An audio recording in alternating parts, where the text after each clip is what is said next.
Howdy, folks. John Adamson with Seeking Light. Just chilling out on a Friday night. It's been a long week. Hope you're doing pretty well. This week has been busy for me. I've been playing a lot with something called Chat GPT. If you are not familiar with it, you're probably not paying attention to the news in the last couple months.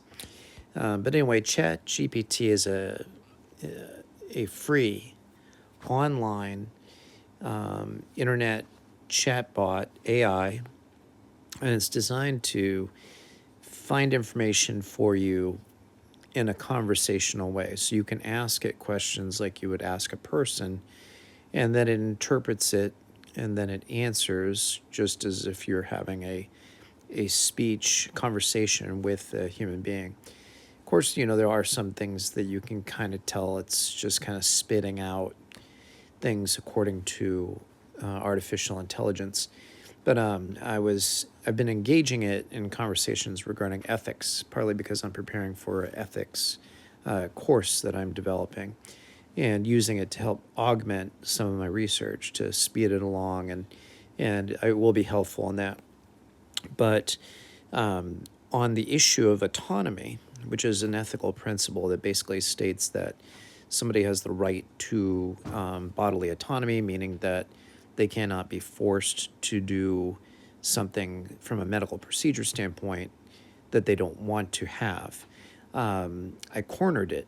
So I presented with some ethical challenges. Would this violate somebody's bodily autonomy? And I finally presented it with a biblical conundrum. Suppose a man hits a woman who is pregnant and her baby dies. What ethical principles would that violate? And the chatbot admitted up front that it would be a violation of certain ethical principles for both the mother and the baby. So then I said, is it therefore unethical to abort a baby? And it was logically inconsistent with its previous points.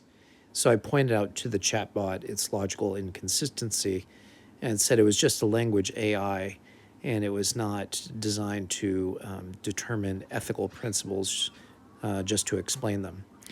And I said, as a chat AI, you have the ability to determine logic and apply logical laws that are not necessarily ethical. So therefore, you have no valid point.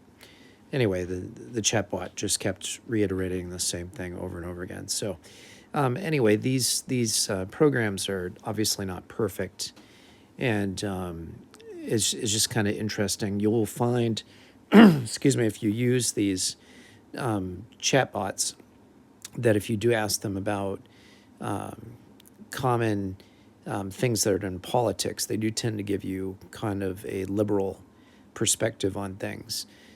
So you have to take issues of laws and ethics a little bit with a grain of salt, but they are good for some basic facts. But do be mindful that they do make logical inconsistencies in their answers, and they also sometimes are wrong.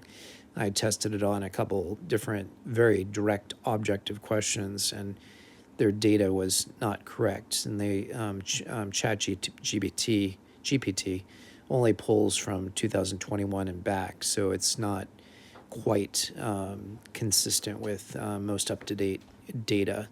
So anyway, just thought that was interesting. I thought I'd share that with you all. Hope you're doing well, and I'll talk to you soon. Take care. God bless.